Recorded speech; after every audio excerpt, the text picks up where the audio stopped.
আসসালামু আলাইকুম।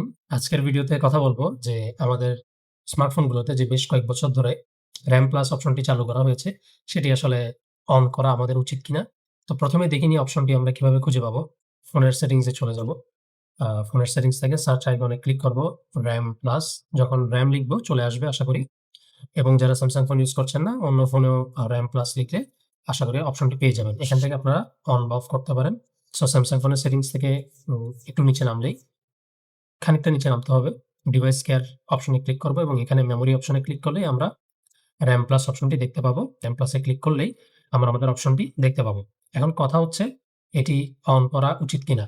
সাধারণত এটি অন করা উচিত না। কারণ আপনি যখন RAM প্লাস চালু করবেন, আপনার RAM এর সাথে যে এডিশনাল ২, ৪, ৬ বা ৮ জিবি মেমোরি এড হবে, সেটা অ্যাকচুয়ালি আপনার ফোনের যে স্টোরেজ আছে, সেটি থেকেই নেওয়া হবে এবং যতবার আপনি RAM এর মধ্যে ব্যাকগ্রাউন্ডে অ্যাপ রাখবেন, আপনার ইন্টারনাল স্টোরেজকে সে ব্যবহার করবে এবং এটার হেলথ কমতে থাকবে।